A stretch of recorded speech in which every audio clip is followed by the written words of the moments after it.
Hi guys, welcome to another episode of 5W series.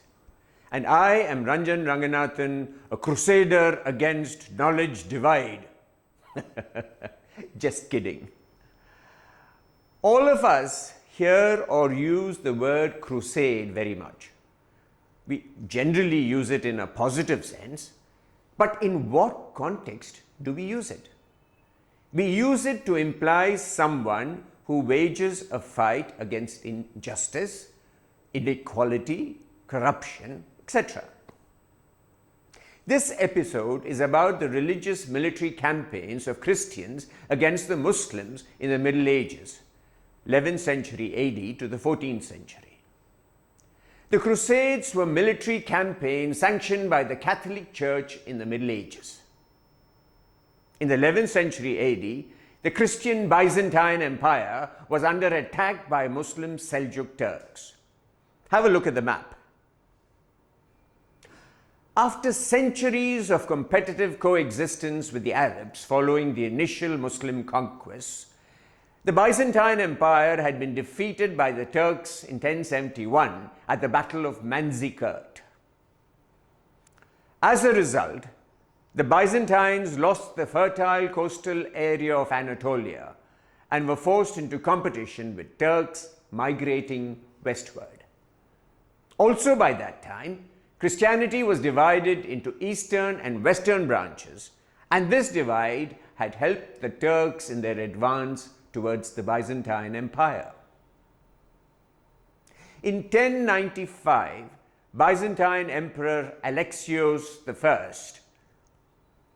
in Constantinople sent an ambassador to Pope Urban II in Italy, pleading for military help against the growing Turkish threat. The Pope responded promptly by calling Catholic soldiers to join the First Crusade. The immediate goal was to guarantee pilgrims access to the holy sites in the Holy Land under Muslim control. His long-range goal was to reunite the eastern and western branches of Christendom after their split in 1054 with the Pope as head of the United Church. A complex struggle ensued which lasted for more than 200 years. Thus, the first of the Crusades began in 1095 when armies of Christians from Western Europe responded to Pope Urban's plea to go to war against Muslim forces in the Holy Land. After the First Crusade achieved its goal with the capture of Jerusalem in 1099, the invading Christians set up several Latin Christian states, even as Muslims in the region vowed to wage holy war to regain control over the region. In the Second Crusade, between 1147 and 1154, Western armies faced a defeat at the hands of combined Muslim forces. And then, the Third Crusade. A universal outrage over several defeats and the destruction of Christian armies inspired the Third Crusade. It was led by rulers such as the aging Emperor Frederick Barbarossa, who was drowned at Anatolia before his entire army reached Syria, King Philip II of France, and King Richard I of England, known as Richard the Lionheart. In September 1191, Richard's forces defeated those of Saladin or Salahuddin in the Battle of Arsuf. It would be the only true battle of the Third Crusade.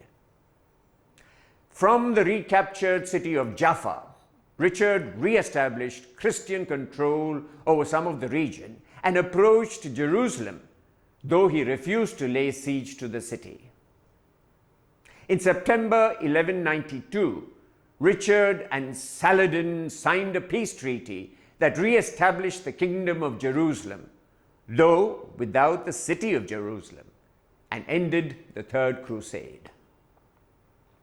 The remainder of the 13th century saw a variety of crusades aimed not so much at toppling Muslim forces in the Holy Land as at combating any and all of those seen as enemies of the Christian faith.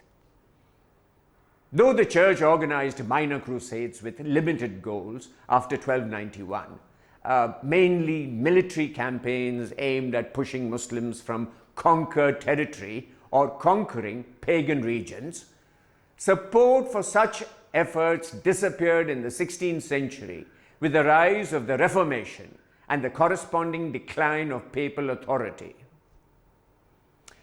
Crusades could last for long due to the religious enthusiasm of the followers, coupled with monetary benefits bestowed. Hundreds of thousands of Roman Catholics from many different classes and nations of Western Europe became crusaders by taking a public vow and receiving plenary indulgences from the Church. Some crusaders were peasants hoping for apotheosis at Jerusalem. Pope Urban II proclaimed that anyone who participated was forgiven of their sins. In addition to demonstrating devotion to God, as stated by the Catholic Church, participation satisfied feudal obligations and provided opportunities for economic and political gain. Crusaders often pillaged the countries through which they traveled, and contrary to their promises, the leaders retained much of this territory rather than returning it to the Byzantines. Opinions concerning the conduct of crusaders have varied from laudatory to highly critical. The impact of the Crusades was profound. They reopened the Mediterranean to commerce and travel, enabling Genova and Venice to flourish. Crusader armies would trade with the local populations while traveling, and Orthodox Byzantine emperors often organized markets for crusaders moving through their territory. Impact of crusades was not confined only to religious matters, but also inspired medieval philosophy and literature. We will see you around back here again soon with another interesting episode. If you want to watch more of such videos, you can go to the link below and subscribe to our channel. Thanks for watching. Until next time, stay curious and stay smart.